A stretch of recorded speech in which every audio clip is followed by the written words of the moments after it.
Welcome into another edition of the For the Love of Creatives podcast. This is Community and Becoming for the Love of Creatives. I'm your host, Dwight, and today I'm going to walk us through a clear map of the creative journey that you're already on. You'll understand why you get stuck in certain phases and you'll know where community guidance can fit in. So stick with me and we'll go on this journey. If you've ever wondered, am I a real creative or am I pretending? You're not alone. There are lots of times that people hear that voice, they ask that question. And there's nothing wrong with that. If you didn't ask that question, then you would just be a little too delusional and out of touch. There would probably be something wrong with you.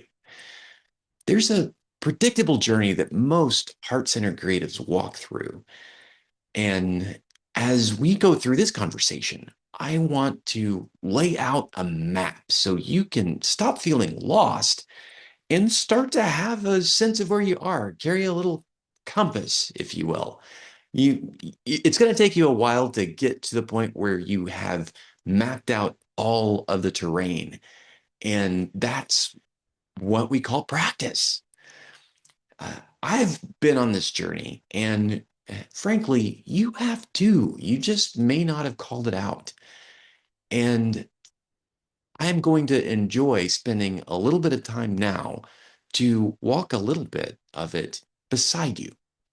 So let's dive in. The first thing that we want to know is how it is that we can have names for what it is that we're going through. And I've covered this in other episodes, but I will call it out here so that in this conversation, we have a sense of what it is that we're working with. So at the very beginning, you're going to go through what I call the doubting creative.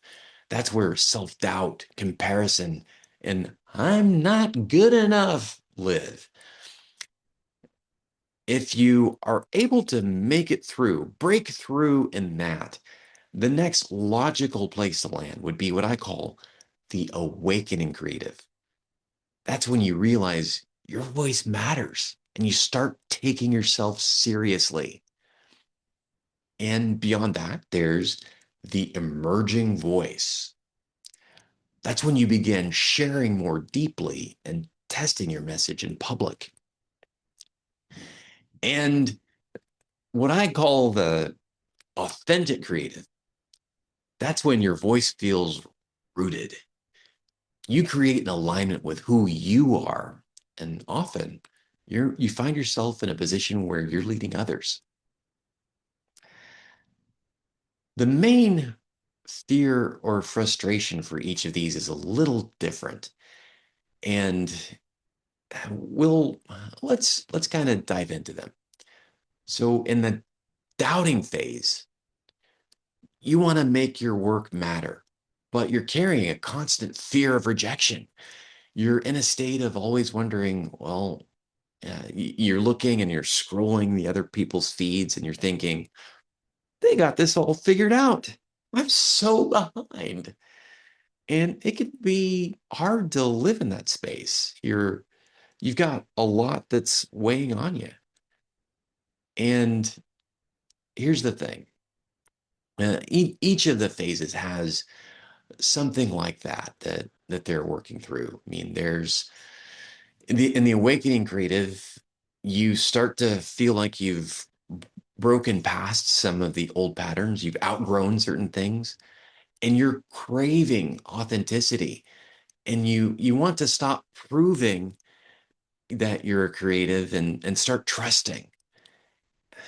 It can be a difficult line to walk because you have so much inside you, but you're just starting to get your sea legs, if you will. For the emerging voice, you find yourself in a place where you're sharing more, but you still feel quite vulnerable. You want better feedback and direction. You want consistency, not just random bursts of courage. You want to you're hungry to achieve more. You want to have your stuff out there. And then there's the authentic creative. You know that when you've gone there, when even though self-doubt still visits, it's not something that runs the show. You are in a place where you trust your instincts a bit more consistently. You're less driven by validation. You know that people have opinions and people have things that they have to say, but that's just data. And it's not something that's going to shift you in any direction significantly. You file it away, but it's like, okay, uh, people have their own opinions, and uh, they may not like this thing that I'm doing. They may not have a genuine attraction to the things that I'm motivated to create. That just means I'm not for them. I'm going to continue to dive into the things that light up the people that I'm trying to connect with. When you're in that authentic creative place, you feel more seen and supported and connected, but you still have to deal with a certain number of fears. There are just practical things that are a part of what it is to uh, create for meals versus reels. And by that, I mean, there are certain things that you do because you have to, and you reserve some of your creative output for the things that really take your breath away and make it so that you can just see how far you can go with any particular passion or any curiosity. Now, I know that as I describe those things, you might see yourself, but you also might think, well, that those seem kind of abstract. I kind of have an idea. I'd love to take you on my own personal journey and how it is that I've had to deal with each of those phases in my own creative life. So, me speaking to you now in this format, if you found me in your earbuds, you're watching me on YouTube, you are looking at my expression of something that is my authentic creativity. My form of expression is one that is performed in some ways, but it's also how I'm exposing my heart. I'm exposing something that's deeply vulnerable and tender. And you're seeing the way that I put things together creatively in uh, in a sense as it happens. Of course, this is going to be recorded, but for the most part, I'm laying out something that's raw and real, and it's because I've walked through a bit of a trial when it comes to getting over how it is that everybody might not like what I have to say. That's me walking in my authentic creativity. But it took a while for me to get there. I would say that I was fully in my doubting creative phase as I was in the throes of grief. And here's the thing, I had reached the pinnacle of something else that was my authentic creativity, and that was working as a consultant and helping people through some pretty complex challenges in their businesses. I worked for a very large software company, and I had to wear a lot of different hats. I would find myself having to fully embody and embrace something that was completely different from one project to the next. And sometimes I would have to make rapid switching and need to go deep on something that I had never seen before so that I could guide others through it. And I needed to do it with this smile and with confidence and with that welcoming spirit that would bring others along. all of that became a lot harder when I had to say goodbye to someone who'd been a constant in my life for 20 years.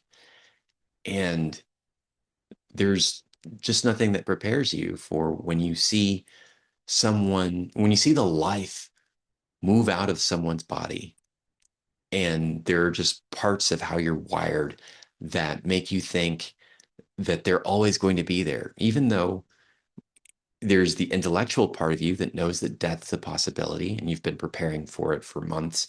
You've been doing all the legal things that you have to do.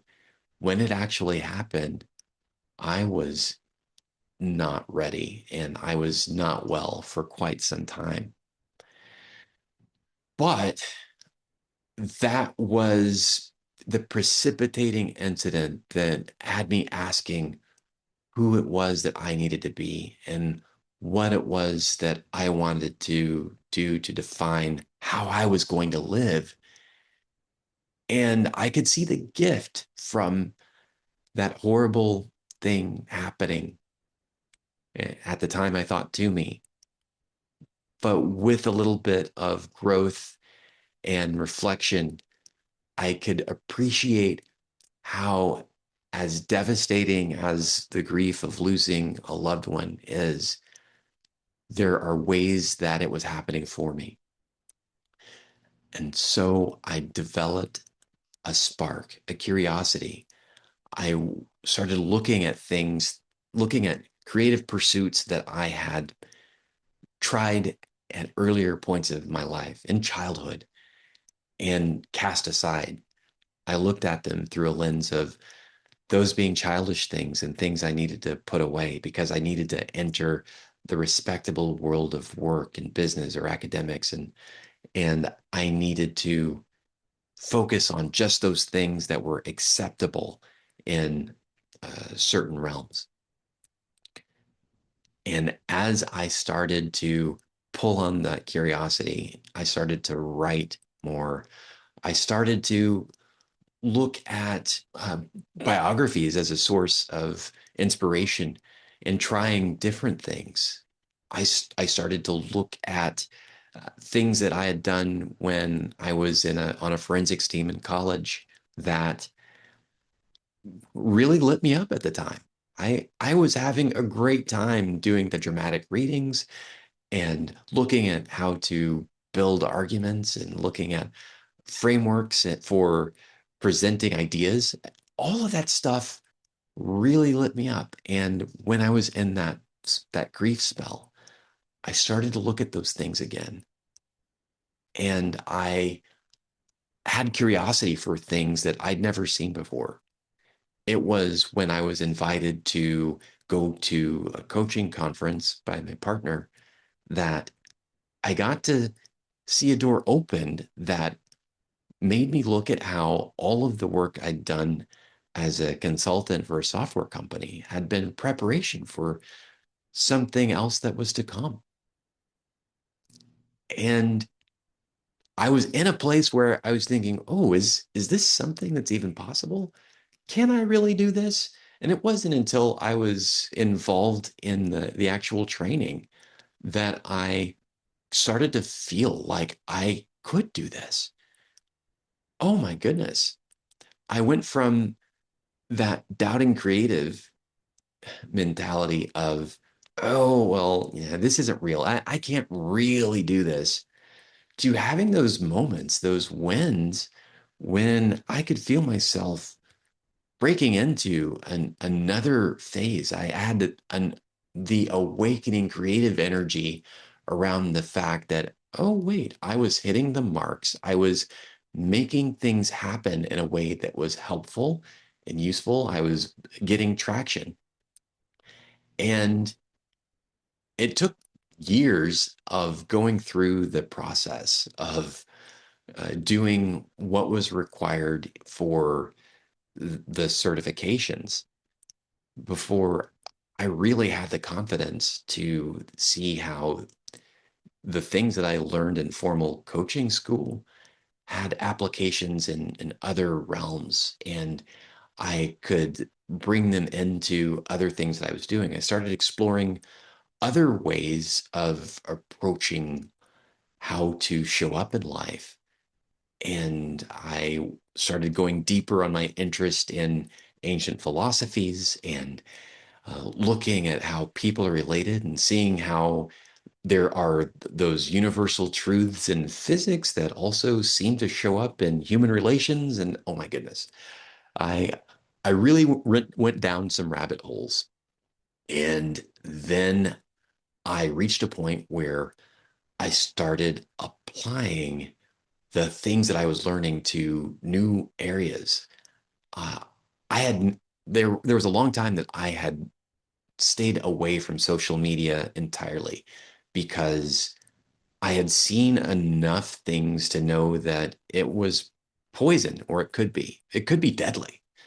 I could see how there were a lot of people that just went a little bit too deep. They were a little too dependent and a little bit too constantly online. But then I started to see how it was a channel for expression. It was an art form. And the things that I had done to go on my journey, to go from the doubting creative, where I was devastated and it took a lot of energy for me to even try to express myself in any way, to the awakening creative, where as a student in coaching school, I started to see how I could apply the teachings, and I could see how they held up. I could see how by walking the path of the specific steps and following patterns and looking and listening and being fully present and showing up, it gave me a way of being able to see something build and see the beauty in it, to see it blossom. I then had the curiosity to want to explore other realms and be able to leave my mark, to use my emerging voice to go and practice in public, to leave my digital footprints on all of the social media platforms. I tried things on all of them. In a lot of ways, the algorithms became my canvas, and I was loving it. I am living my best life by simply showing up in places where I can just say hi to people that I may never meet, but I know that it has an impact. And I would say that while it was in my emerging voice energy that I was able to fully embrace social media, it was as the authentic creative that I went on the arc of becoming someone that was curious about what it was to create consistently, to have a podcast, a newsletter, a LinkedIn newsletter, a presence on a couple of the social platforms. I am now in a place where I'm inhabiting all of those ways that I want to show up as a speaker, as a coach, as a facilitator. I'm in the midst of attaining a facilitation certification that I've looked at from afar for a long time. And I've finally taken the leap, and I am loving every minute of it. I am fully immersed in that world, and it's coming into everything else that I'm doing. The rich tapestry of what it is to walk the path from doubting creative to awakening creative to emerging voice to authentic creative is being blended into the soup of all of the teachings, all of the reading, all of the things that I'm going through in order to show up better as a facilitator and, in my humble opinion, as a human being.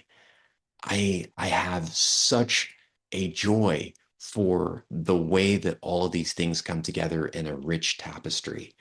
And it's a beautiful thing. And I am so happy to share this excitement with you if you're listening, or if you're viewing the video of this.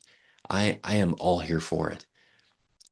Now, it's I know that it can seem like quite a bit that we've gone through with these things, with the different phases on this map that I'm trying to make.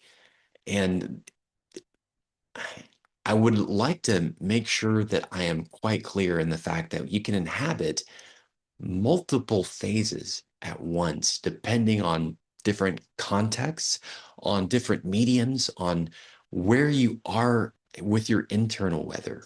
We all have those things that might pull us back into the doubting creative, whether it's through illness or just by something that has rocked your world. And that's okay. We're all on our own journeys, and we have the privilege, the luxury of being able to reach out to others that are on their paths to make it easier for us to feel good about where we are on our own.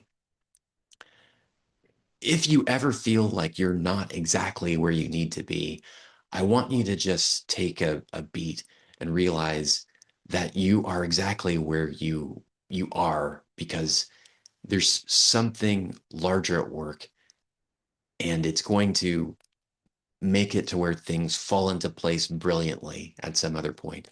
There's a famous movie quote that I hear constantly, and I have no idea where to attribute it, but the gist of it is everything's going to be okay in the end. And if it's not okay, it's not the end. For those of you that might be struggling in where you are right now, I want you to carry this with you, just from me to you. You're not broken. You're just in a phase, and you're right where you need to be in this moment. Life has a funny way of presenting you with the challenges that you need exactly when you need them to get you exactly where you are. And I'm not going to say that you need to just lay everything out to chance, let the fates just deal you what they will. You have to be an active participant. You got to show up, and you got to be there and be in it to win it. Uh, I'm hoping that you have enjoyed this time that we have spent together, and I would invite you to look a little more into this world that we're weaving. I give a lot of dispatches in different places that you can pick up. There's a Substack that we have is For the Love of Creatives, where we have a little tidbit that we drop weekly there, and it's slightly different. It uses some of the content that we have in earlier newsletters, but it's framed in a way that just leaves you with a new thought, a new spin, a new way of looking at things. Uh, I would like to part by offering you to have a little bit of reflection. I want you to think about the creative pursuits that you're in right now and ask yourself honestly, which phase am I in today? Doubting, awakening, emerging, or authentic? And tell one trusted person where you are and ask what support would help you move one step further. The beautiful thing is, this is a journey that's always, you're always on it. As long as you draw breath, you're going to operate in one or more of these phases of the creative journey, the creative map. And if you're willing to reach out for others, I'm telling you that that journey is a lot more fun when you've got someone walking beside you. And in some cases, I would say the more the merrier. We like to make it easy for you to find people that you can walk that path with at For the Love of Creatives, whether it's listening to one of the many episodes of our podcast, or engaging in one of our live experiences, our signature event we just call the experience. We love it so much that we start with the X in experience, because each of them is a designed, facilitated event that allows people to get a little closer to who they are, who they're carrying with them, and to make deeper connections with people that maybe they wouldn't have had the opportunity to meet. We like to do things to make it easy for people to come together online. And I love coaching and speaking and facilitating workshops. This is my happy place. I love making it to where people are in a place where they can feel a little bit more human, a little bit more seen. And that's what this whole journey is that we're on together. I hope that you've enjoyed this time that we've spent. And I look forward to greeting you with the next edition of Community and Becoming for the Love of Creatives. Bye for now.